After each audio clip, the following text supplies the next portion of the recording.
Tom McDonald, Here. Len Tucci, Here. Jennifer Finley, Jim Molitor, Here. Carol Langford, Terry Pitts, Bing Matt, Ellie Bundy, Present. Martin Charlo, Present. Mike Dolson, I'm here.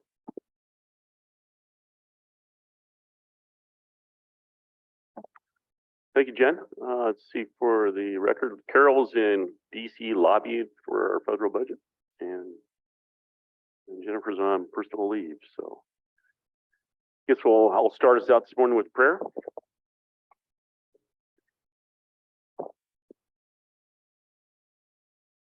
Father, we thank you for this day.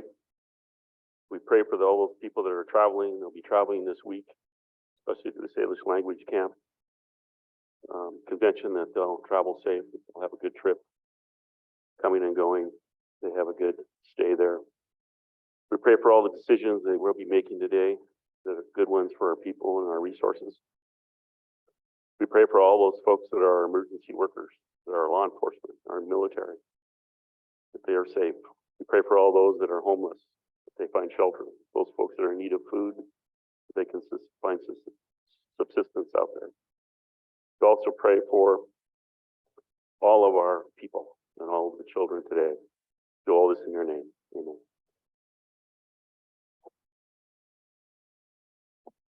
All right, we got minutes from March 2nd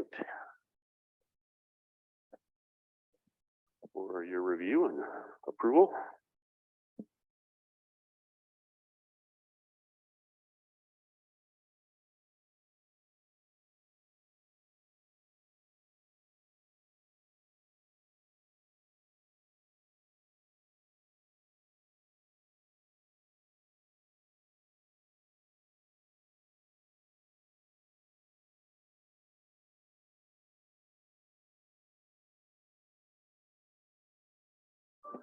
Mr. Chair.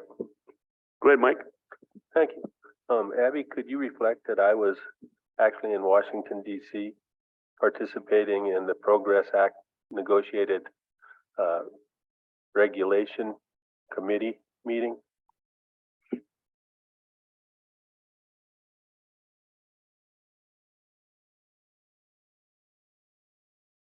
Mr. Chair, motion to approve the minutes of March 2nd with changes.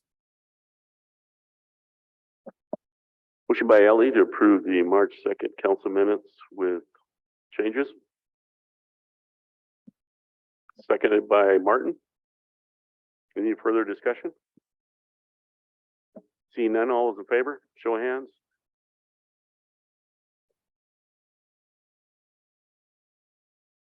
Seven, 4, 1 abstention. Mike.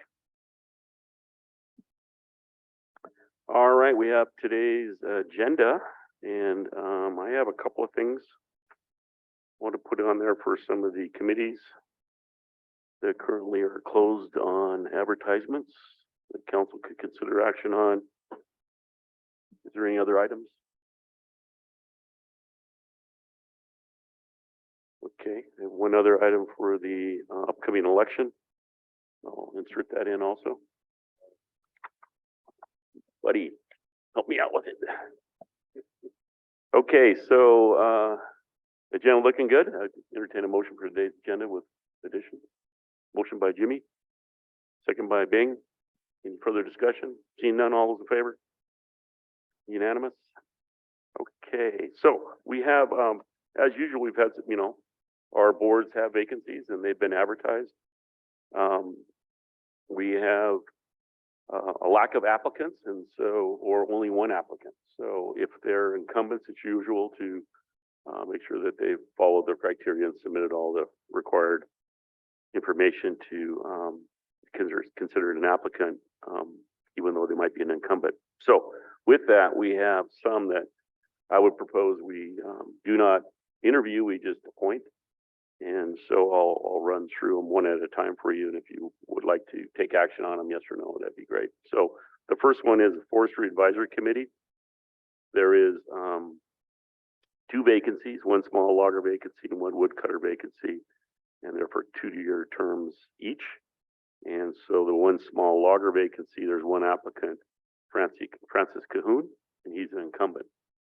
Terry, Motion? Motion to, appoint Franny Cahoon to the one small logger vacancy on the Forestry Advisory Committee. Second by Martin. Any further discussion? Seeing none, all in favor? Unanimous.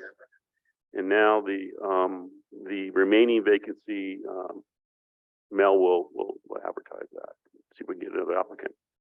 Tuga River School Board, there's 2 4-year term vacancies, and there was only one applicant. Leandria Cutfinger is an incumbent. And motion by Jimmy to appoint Ms. Cutfinger to the Tuga River School Board. Seconded by Mike. Any further discussion? Seeing none, all is in favor? Unanimous. And then Melanie will advertise the remaining vacancy. The Sailor Kootenai Housing Authority Board, there was one 4-year term vacancy and only one applicant, is the incumbent Frank Acevedo. Motion by Mike to appoint Frank Acevedo to the Sailor Kootenai Housing Authority Board, seconded by Jimmy. Any further discussion? Seeing none, all is in favor? Mike, and second by Jimmy. Unanimous? Okay. We have had discussions a few times about the upcoming election this year, and we were wanting to modify our process a little bit. Yep, okay, go ahead, Len. Mr. Chairman, members of the council, thank you. At this time, based on the commitment made from the last election committee and endorsed by today's council to establish more transparency and information for the next tribal council election, I want to make the motion to add the following non-voting members to the 5-person tribal council election committee. The legal department head, 2 at-large tribal member voters, and a part-time election administrator to be used as needed. Motion by Len. That is. Seconded by Mike. Any further discussion? Seeing none, all is in favor? Unanimous? And for the record, Carol supported that also, and so did Jennifer. So, but they can't vote for the discussion. Okay, thank you. We can go to our first item. Martin? Were we going to talk about the schedule at all? We can. If you want to bring it up, I mean, I think our commitment and our discussions was to shorten it back to probably a schedule that resided in 2019. Yeah, because the COVID concerns aren't there anymore. And I think we've established a pretty good record of trying to get people to utilize the absentee mail-in ballots. So with the action we've taken, that informational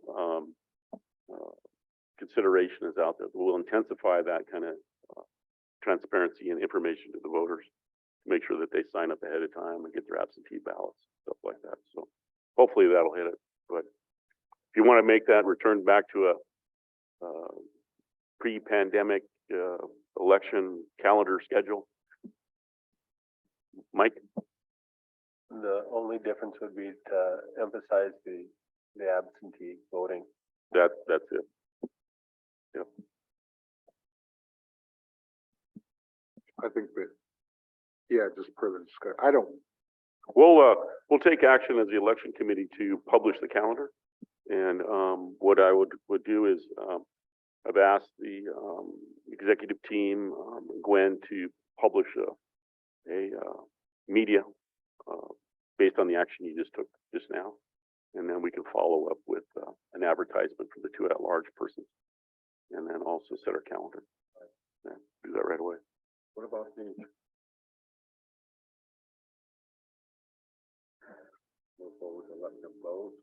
Well, that's a bit of a more process for that to happen, but that's something we can, start working on for sure. Go ahead, Mike.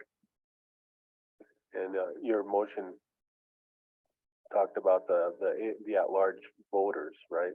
For the position for the committee right now, right? Yep.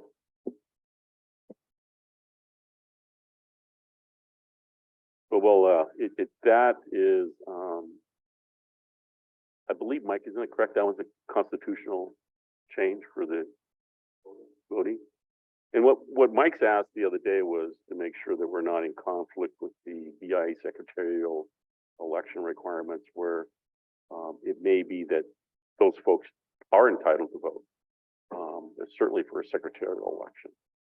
So they may be. We're gonna double check that, make sure we're not in conflict with that right now. There will be an easy fix if we're in conflict and we're supposed to have always been allowing them to vote. Then we can make that correction. But otherwise, it would probably be a constitutional amendment change to allow tribal members living off the reservation to vote in general elections. It may be only a privilege for secretarial elections. Yeah. And that would be the expansion that we would be looking at. But yeah, go ahead, Martin. Could we just direct legal to figure that out? We can. Yeah, we can bring it up to Dan this morning. And Shane was gonna look at it too for us. Go ahead, Mike. I had that request into Jordan as well, so. Yeah, okay. Thank you. It could be one of those things we could put on the ballot, you know, if it is a referendum, that we could have that at the general ballot this fall. If that's the stepwise program. I would, again, I mean, I would really think it's about time to maybe do that, you know. Go ahead, Martin. You have all the people that can vote, voting on the people that can't, and the people that can't have no say. So, just, sorry.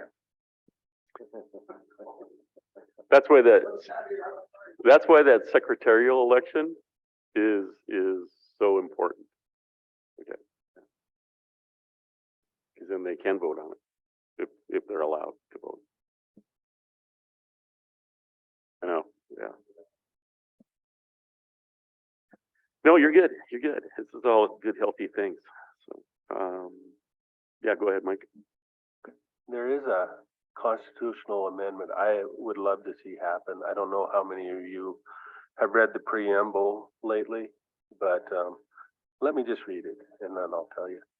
Preamble. We, the Confederated Salish Kootenai Tribes of the Flathead Reservation, Montana, in order to establish a more responsible organization, promote our general welfare, conserve and develop our lands and resources, secure to ourselves and our posterity the power to exercise certain rights of self-government, not inconsistent with federal, state, and local laws, do ordain and establish this Constitution for the Confederated Tribes of the Flathead Reservation.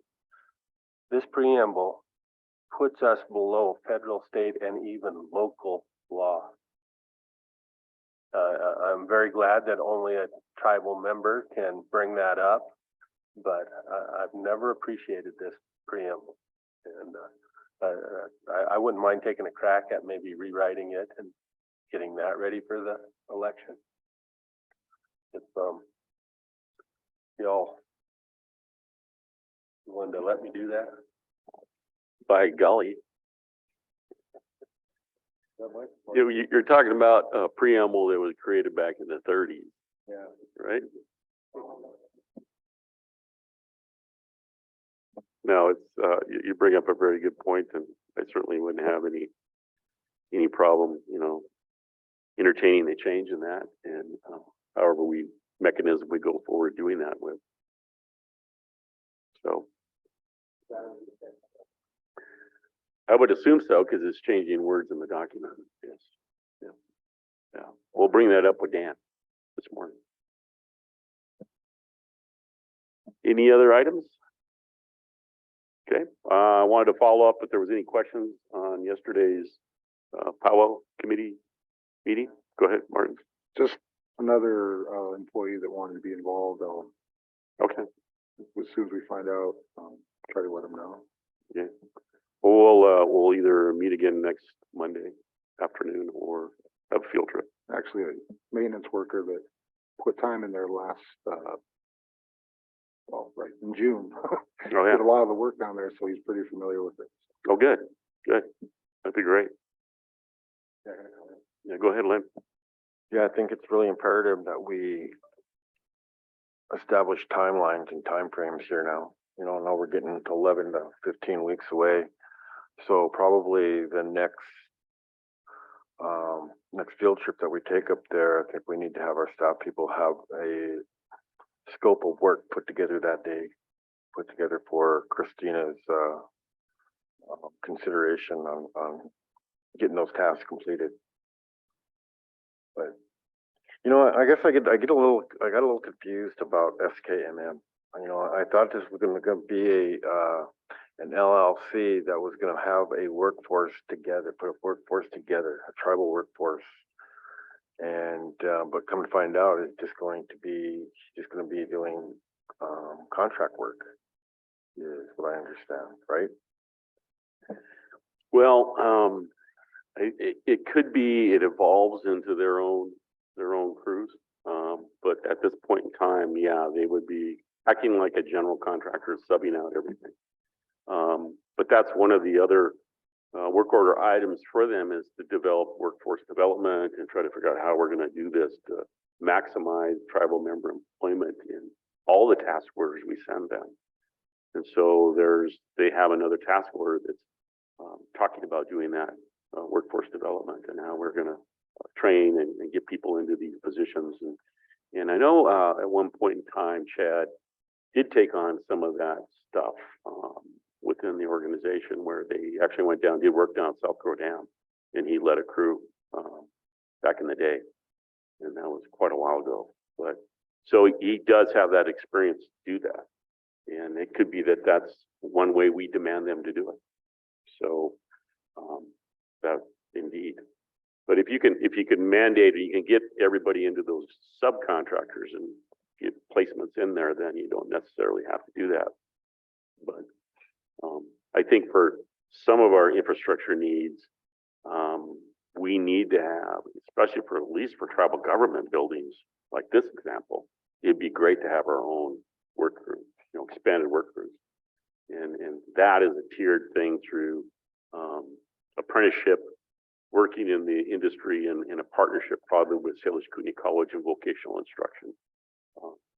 I can see a couple different things. You know, it could be when Larry Hall was in here, we talked about the old PATCOR program. That would be great to have a program like that again.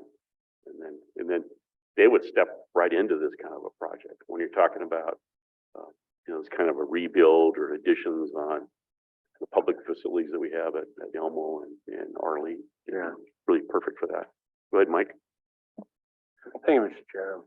Yeah, the entity that is in place is going to have so diverse of responsibilities that it basically is a contract management firm that could develop several different contracting types of firm underneath it, depending on the needs.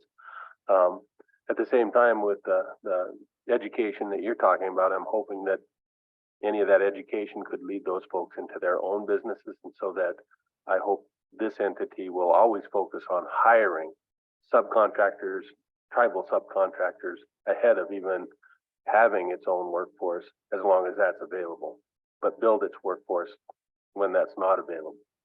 So that's a good point, Mike, because that's a double win. Because then if we have the tribal companies and workforce out there in the private sector that can come forward and meet our need, then we don't have to have our own full-time crew that, you know, you have to finance through the lulls and the highs. You just go out there and pick that from our membership. That ideally is the best win. Go ahead. Oh, sorry, Ellie, go ahead. Yeah, thanks, Mr. Chair. I just want to express my appreciation to this council and to all the folks that were at the first meeting yesterday who have just agreed to take this bull by the horns and fix these grounds that are so long overdue. It looks like we have a great group coming together, and I just feel really hopeful about the work that we'll be able to get done. Thank you, Ellie. Go ahead, Mike. thank you, Mr. Chair. During the conversation yesterday, I got to thinking about our property management situation. We have a committee right now, but we really don't have anybody dedicated to maintaining responsibilities for property management?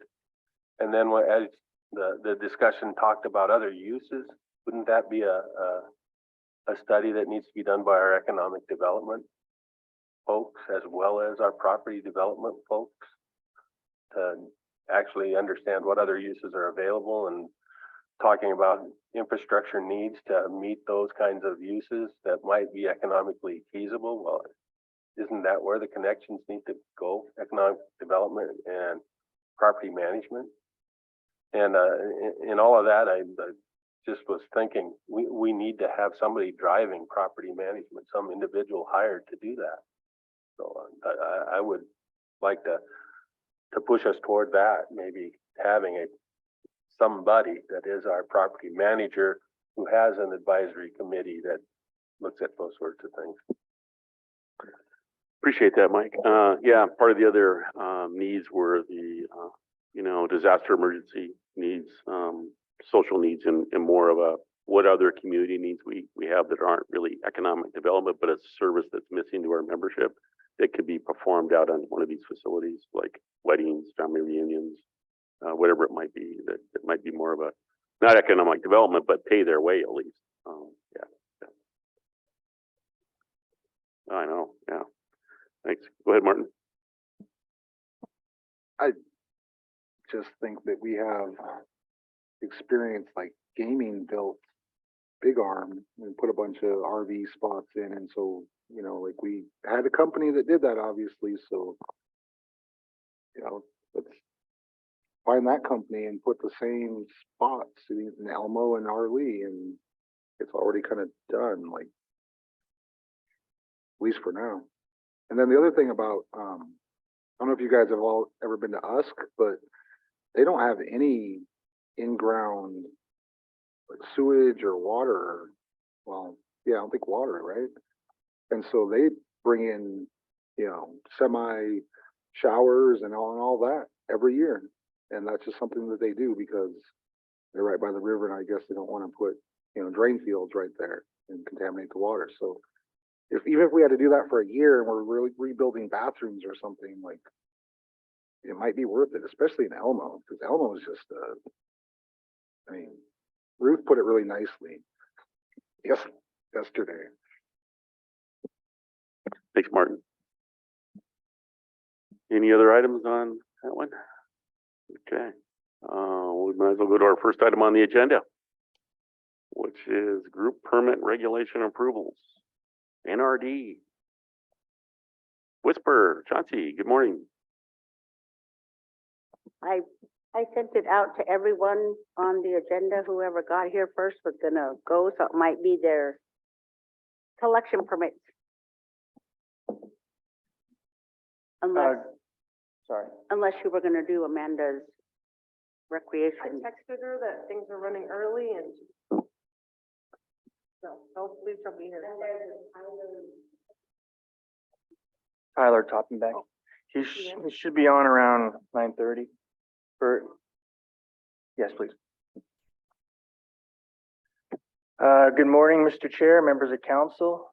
My name is Chauncey Means, Water Quality Administrator, Water Quality Program, and our agenda request starts on page 11. So we are waiting for a couple more people, but I will go forward and start doing the water quality collection permits. And all of these are from the Flathead Lake Biological Station.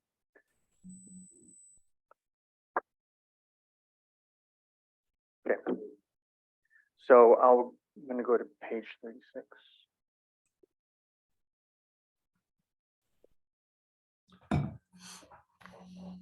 Go to page 36.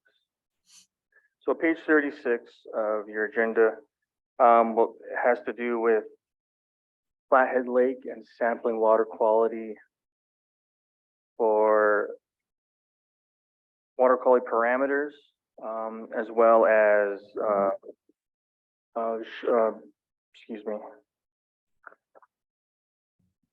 macroinvertebrates. They've been doing this sampling for quite a few years, over 100 years on the biological station. So this is just a continuation of that kind of research. It includes Yellow Bay, the continuous recorder there, as well as going out to our streams and rivers. Some of them are in the primitive area. The biological station is in agreement that they do go out to any areas, they'll get permission first, as well as have a tribal employee attend these sampling. And then the lake, there's a map on page 50, I believe it is. And that shows all the lake sites that they do sample for water quality. Sure.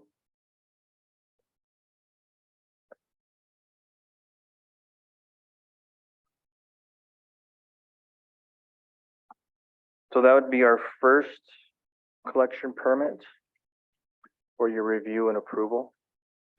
And Tyler Koppenbeck from the biological station is online to answer any questions. Good morning, ladies and gentlemen from the Tribal Council. Thank you, Chauncey. Good morning, Tyler. Good morning. Want to add to Chauncey's summary? Yeah, so this is a continuation permit that we've applied for many times in the past to do our water quality monitoring and research on the southern half of Flathead Lake.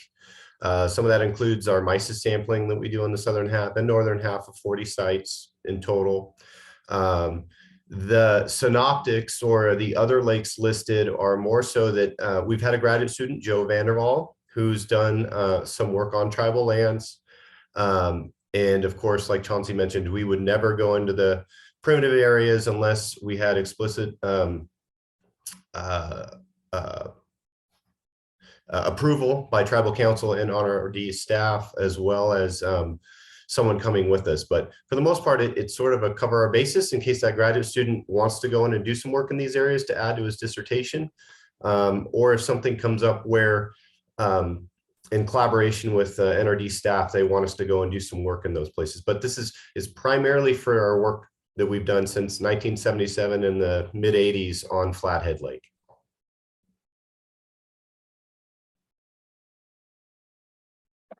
Any questions from council? Indeed, it's a continuation of previous studies, ongoing studies from the University of Montana Biological Research Station on Flathead Lake. Mike? Thank you, Mr. Chair. I guess my question's to you. Have we used their information to make decisions about things in the past? We've referenced their information on some of our fisheries work, and I wouldn't be able to address, what Chauncey or the other natural resource department have utilized, but I know in fisheries we have. Yes, and we just recently got quite a bit of data from the biological station of all their work they've done on the lake. So yeah, we're actually going through that right now. It's over 50 years, I believe, Tyler, of information. So, Yeah, it's a lot of data. yeah. So yeah, we are sharing data. We also have a methylmercury project with Dr. Bob Hall and Nanette Nelson here at the biological station in collaboration with folks in NRD, especially Barry Hansen. So we hope to continue collaboration and work on the lake for sure.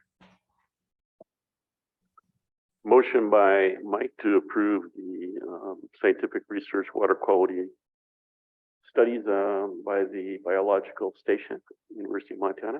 Second by Martin. Any further discussion? Seeing none, all those in favor, show of hands. Unanimous.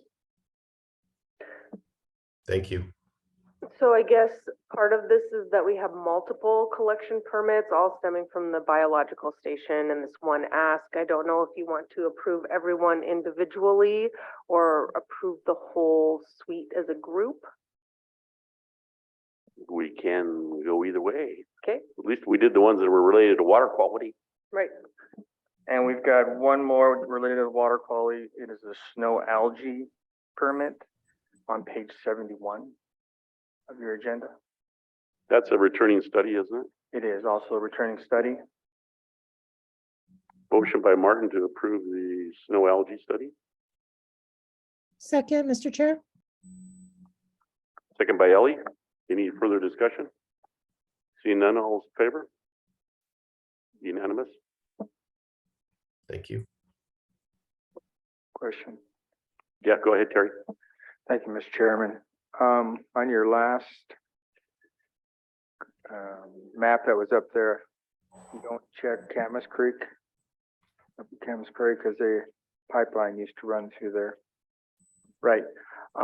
So we don't do Camas Creek through the biological station. We do sample Camas Creek and Cottonwood Creek for the water quality program through the tribes. So We do have quite a bit of data on those two streams. And I think Camas, or at least Cottonwood, goes underground at a certain point, and we usually do more of the headwaters sites. Like Camas near Mouth is one of our water quality sites.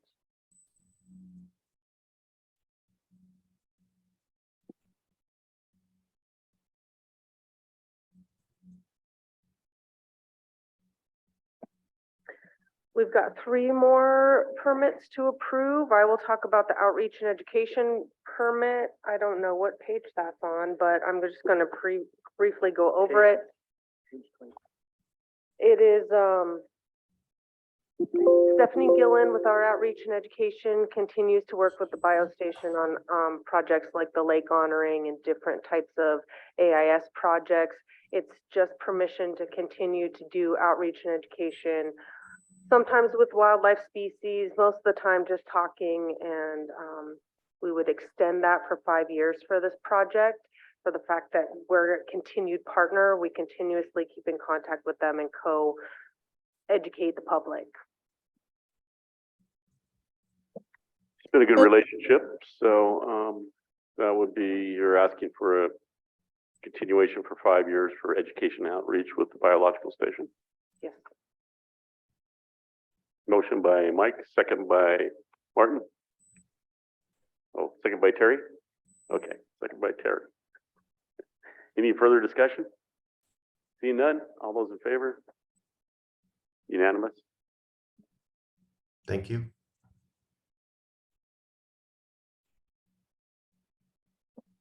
Good morning, Chairman and Council. Good morning, Terry. So I will also present with the Flathead Biological Station. They have a Columbian ground squirrel reintroduction project, and they'd had a couple of previous collection permits for this project, but they haven't been able to get it off the ground yet due to staffing. They currently lost their population of ground squirrels kind of within the campus there, and so they're hoping to kind of reintroduce them from kind of surrounding orchards and fields where the ground squirrels aren't as wanted, but will maybe help them reestablish their population. And then we're also requesting a 5-year on this collection permit, because it would be about a 3-year kind of slow phase reintroduction, and then the 2-year kind of follow up of how that did, watching social interactions. And I think they use the courses and the students that they have there to kind of help engage them in the trapping methods, and then kind of watching the social behavior as the colony is kind of reestablished. So it's a cool project. And they, again, weren't able to get it off the ground last year or the year before, but they're hoping to be staffed up and able to start that this year. So. No, we had some ground squirrels at Blue Bay. I don't know if there's still any there. Yeah, could be a collection. We understand that majority of people are trying to get rid of them, but we have a professor, affiliated professor that studied them back when they were here, and then so he wanted to reintroduce them. So Dr. Paul Watson. So We studied them to death, or what? What happened? yeah, I think I think it was a combination of maybe predation and possibly some pesticide use. I'm not sure. The history on that was before I was here, but yeah, kind of funny that everybody's trying to get rid of them, but we have a professor that would like to bring them back to study them again. So I had a night security guy out at Blue Bay one time, and he liked to blink at those Columbian ground squirrels. They said, "Don't do that. I mean, you know, these birds around here need those." And yeah, they definitely are a food resource, especially to weasels and other predators, and get down in their burrows. So. Any comments, discussions? So the request would be to approve a 5-year Columbia ground squirrel reintroduction. Motion by Bing, second by Lynn. Any further discussion? Huh? Yeah, they come to your house? Okay, we got a volunteer. I'll let Dr. Watson know. Okay, any other further discussion? Seeing none, all those in favor? Unanimous? Thank you. Okay. Is there more animal ones? Good morning, Council. This permit is with FLBS as well, and it was for AIS for eDNA sampling for the zebra and quagga mussels, and we would like to extend it for 5 years as well. Motion by Martin to approve the 5-year zebra quagga mussel study. Second by Jimmy. Any further questions? Comments? Discussion? Okay, all those in favor? Show of hands. Unanimous. Thank you so much. Now we have multiple pages for someone to sign. Then we'll bring all the stuff. Well, yeah. And then I do have one final one that came in earlier this week. The state on Montana Fish, Wildlife and Parks have submitted a collection permit again this year to collect white nose syndrome samples from Lick Cave. We have a hibernacula of bats there that are really well established, and they, I think for the last maybe 4 or 5 years, they've been collecting samples from there. We have one of our biologists kind of go with them and learn the techniques, and then also kind of just be with them out on the landscape as they're getting to that site. Their results from last year, all of the samples, swabs that they collected from the cave were negative. So we don't, have any fungus or kind of indicators of that yet, but their map, they do kind of statewide, do a lot of sampling. And there were a lot of kind of eastern caves that were starting to show presence of a couple of them had white nose, some of them had kind of the pre-indicator fungus. And so it's definitely working its way through Montana. So keeping up that monitoring would be really beneficial. Indeed, it's a tragedy that's happening. So they're doing their safety protocols, not trying to bring anything with them when they go in. Correct. Yeah. They have not NIVEX suits, but they have suits that are sterilized in between each caving, each cave diving operation, and then they also in their collection permit are requesting to continue working with the Big Fork High School. They have a cavers group that they kind of promote safe caving practices, or spelunking, which it's called, how to not be a transmitter of white nose syndrome between areas, and if you're visiting different caves. So they're a really good enthusiastic group that have mapped the cave depth for us as well. So they're a really good group of kids, and they would be part of the group that would be going up to the cave for those samples. Potentially. I think they're asterisk, so they're not confirmed at this point. And that would be, I think, taking place the first week of April. Okay. And that's just a 1-year collection permit, because they'll renew that each year and then supply the results. And if we need to adjust the approach, we can do that then too. Okay.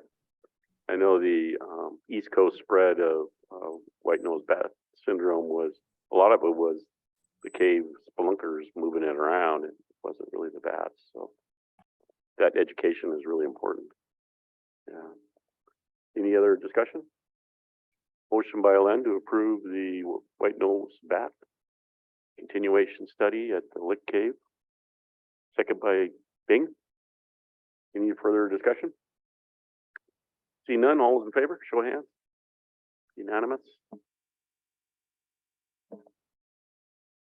Got them all? Thank you, Council. Thank you. Well, I'm Lemch. Thank you, Council. What a good looking crew, I tell you. I'm a little biased, Morning, Amanda. That's correct, Amanda.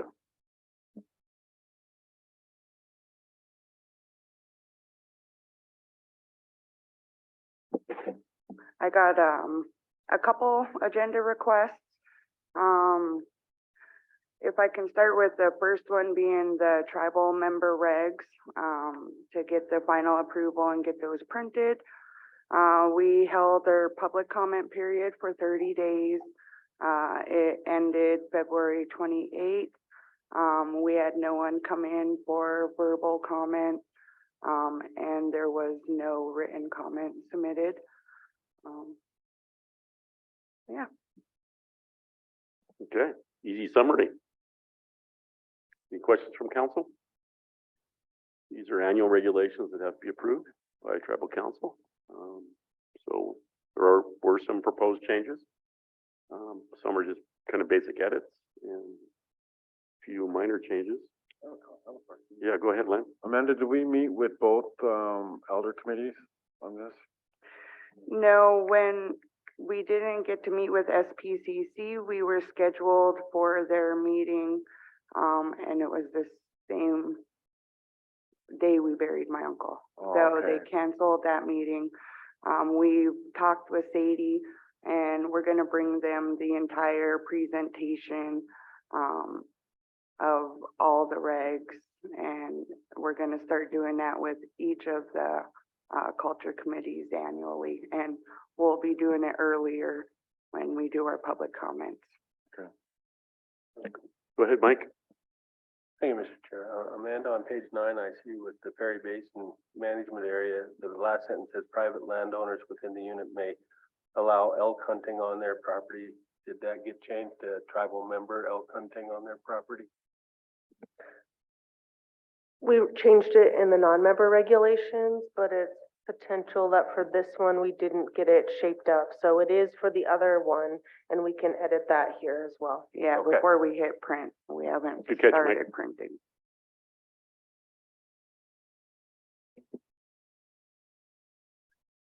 With that change, I'll make the motion.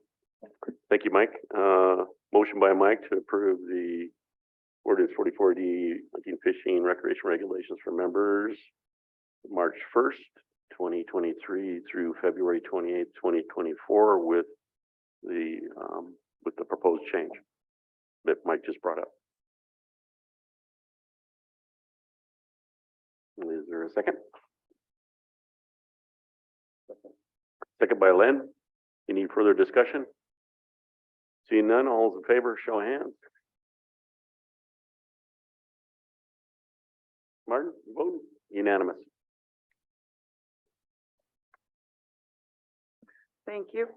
My second request is a wedding request at Twin Lakes on June 10th for approximately 50 people. Sierra Masila and her fiance is here. If you have any questions, she would be here to answer. Terry? Thank you, Mr. Chair. I'd like council to maybe have a discussion about group permits, because you take 50 people using those restrooms up there. We still have to hire someone to go clean those restrooms up. A reduction in a permit, I would be in favor, but just a waiver, a complete waiver, I would have a challenge with that.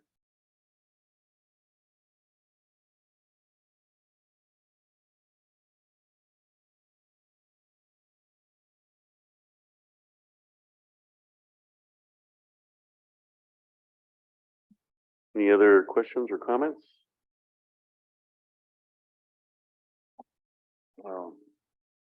Mr. Chairman, I'll make a motion to approve the request. Motion by Len to approve the small party wedding request for free use at Twin Lakes. Second, Mr. Chair. Yeah, go ahead, Ellie. I was just providing the second. Thank you. Oh, okay. Seconded by Ellie. Martin? Want to make sure that all non-members have permit, part of the permit, or recreation permit as well. You would like to condition it with, Do we do that? I thought we did. What's the group permit is? yeah, a lot of times you'll do so there's two issues with this one. First one is in a closed area, but, and usually you refer to non-members as immediate family members that are allowed into the area. So that would be one part of this. The second one would be if you're going to waive the individual permit request or requirement for individuals that need one, whether they'd have it. So it's a combo of two things. It would be allowance for non-members who are not immediate family members to attend the wedding of a tribal member, and the waiver of the recreation permit, individual permit for the wedding event at Twin Lakes. Is that correct? Is that correct? Shira? Yeah. So two different things. But so yeah, for certain events, it's gone across the full spectrum.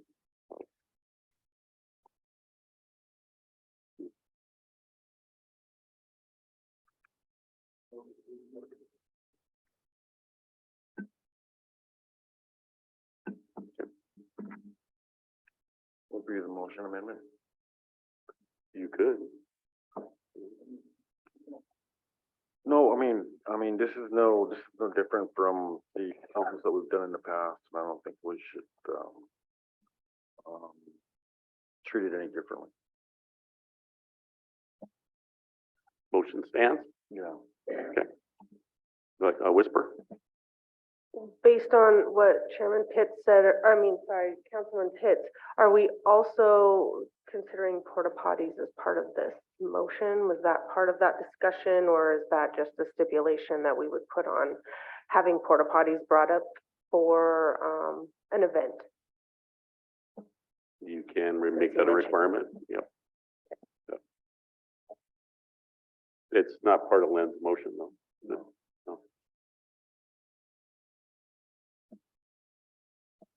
Any other additional comments? Seeing none, motion by Len to approve the permit request, second by Jimmy. All those in favor, show of hands.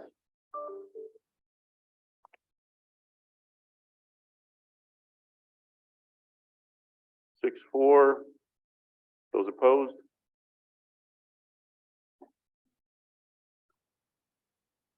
One abstention, and Terry voting against it. Motion passes. Thank you. Yeah, go ahead, Bing.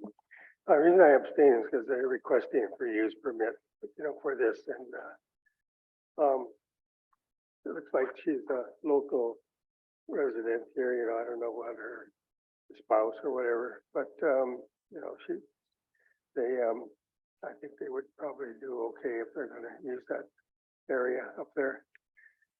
I know that Mr. Espinoza hasn't started his project yet up there yet, but and June 10th, so a ways down the road, but I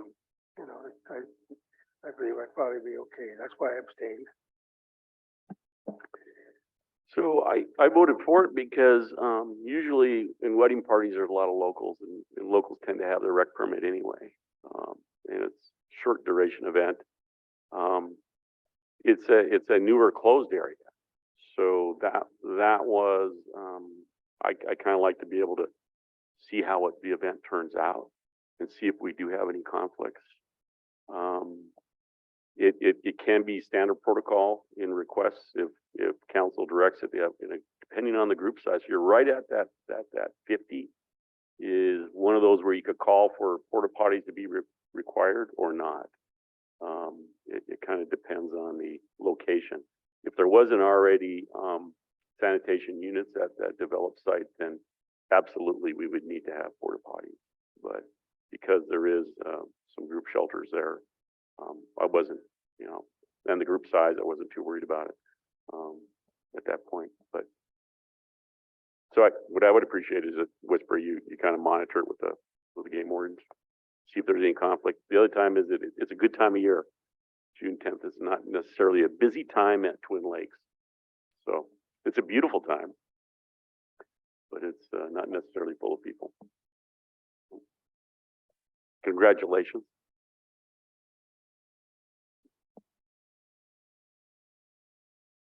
That's all for me. Thank you. Thank you. Corky, come on up.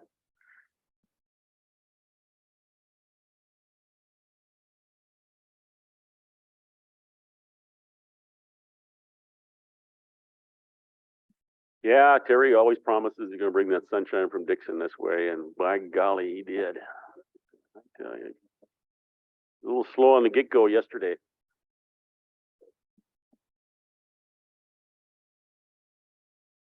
You're gonna have to push the button. They use a speaker.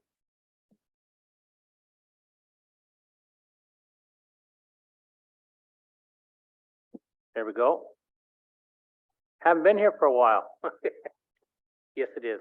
That's our first test of your awareness, whether you can push that button, Corky. So I'm here today for some operating funds from Montana Department of Transportation. And our first allocation amount was $322,800. And that is for operating for CSKT Transit. And this is an annual amount that we usually get right around this area, right around this amount. So I'm here to get it approved so we can finish off our grant application, and it's due 3/15, so it's due next week. And everything's been done, it's been reviewed by Charlene up in Contracts and Grants. So I'm just here to get it approved so we can apply for these funding opportunities. So the first one would be, the first resolution would be under the 5311.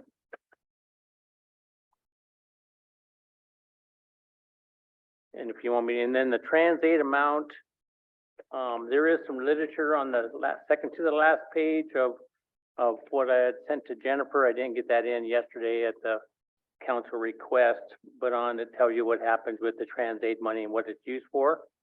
And that funding is used for, the Trans-Aid amount is used for senior citizens and people with disabilities, and making sure that we are trying the best possible way to provide these guys rides.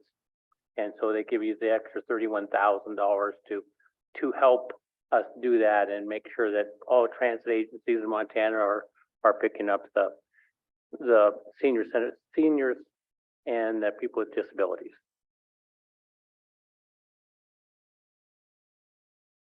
Martin? I'd make a motion to approve the resolution for the $192,522 and the accompanying application, I'm assuming. Or is there an application too, or like a renewal request? Yes, I mean, we just have to, it is a renewal type of application. Approved to submit that as well.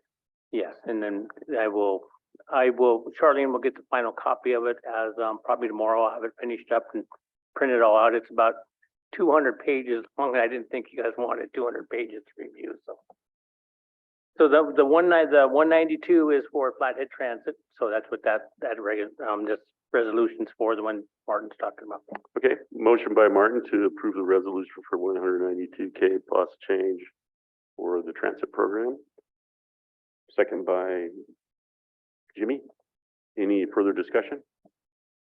Seeing none, all those in favor? Unanimous. And the second resolution?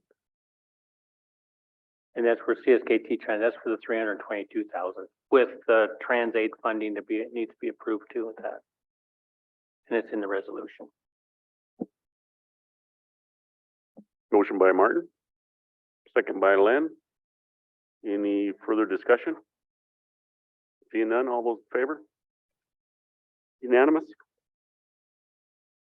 Thank you, Corky. Keep up the Thank good you work. for your time, and you guys have a great day.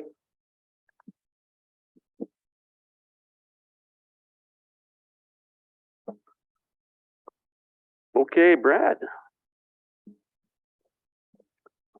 That's correct, Brad. Good to see you.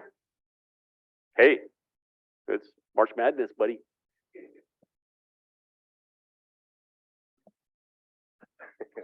I want to see your bracket next Monday. I wanna see Okay. what you fill out. All right, good morning, and thanks, giving us your time this morning. As you are probably aware that we've been working on a wellness court for quite some time now. This is Dana. I don't know if you guys know Dana Grant. She's our coordinator of the wellness court. We were getting to the point where thought we were ready to start, and Maylin pointed out to me that there needed to be some code changes before we could proceed. And she's going to present those to you today. And get that done and get going. Okay, good morning. Good morning. So I've tried to provide you the information in 3 segments, the current one, the red line version, and then what we're proposing. The second part 2 in the new version is really the substantive part, but because I had to clean up the code a little bit, because I have a real concern when you just say constitution, because it creates some challenges that people then try to impose the US Constitution on tribes. So I thought, since I'm doing a code revision, I'm just going to clean that up. So that's why that change occurs in the first one, and I put applicable laws of the United States so they didn't try to impose all the laws of the United States on the tribe as well. So that very first section is just a little bit of cleanup of the code to really comply with what tribes are under at this point. And the part 2 is the substantive part of that, and that is just giving the tribal court the authorization to create alternative forms of dispute resolution to handle matters coming in the court. I'm happy to answer any questions you have about any of the language, but this just gives them the authorization to do a hearing court that they didn't have before.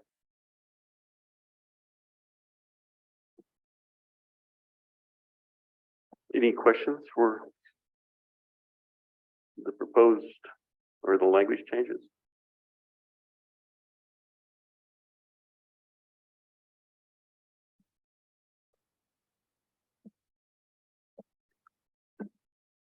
Any questions, comments? Motion? Motion by Martin to approve.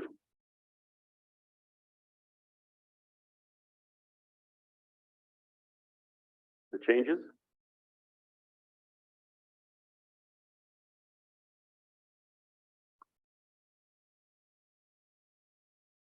Is there a second? Second by Mike. Any further discussion? See none, all those in favor, show of hands.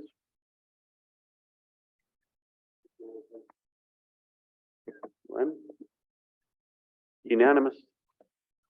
Thank you, Maylin. Thank you. Thank you. Thank you, for your Brad. time. Yep. Let's get that healing court going. Okay. Quick break. I'm trying to get Dan to get his people on. Okay, Down here. we got us a break. Hey, Mike. Morning, Mike. Break. I don't know if there's any food over there or not, but whatever.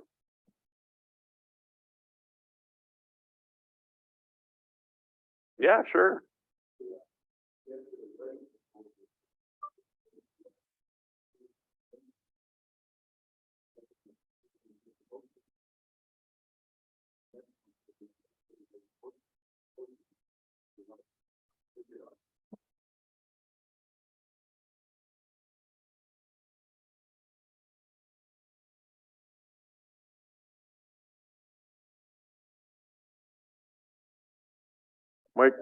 Mike, real quick, I just wanted to,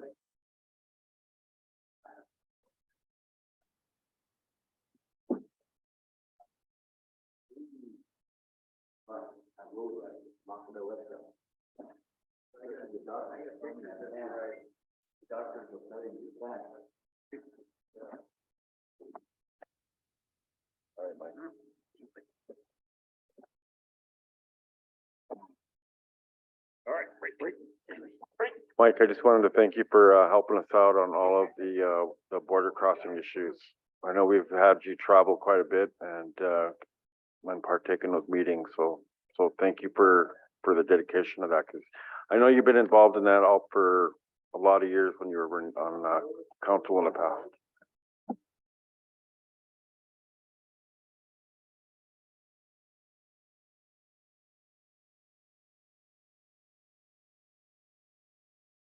Open session. We have before us a resolution to address the selenium contamination, transboundary and traditional waters originating from coal mining in British Columbia. Resolution. Motion by Mike to approve the resolution.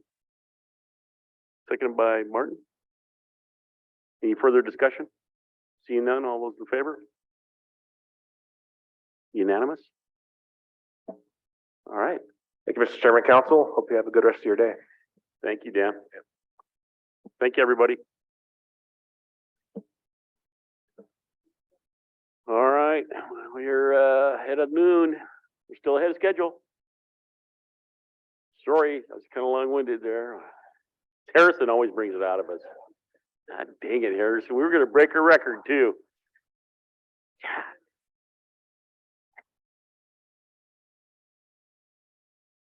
That's right, you are. Good job. Jen, anything else? Okay, we will break, and everybody who's traveling, travel safe. And don't lose too much money if you're going to Spokane.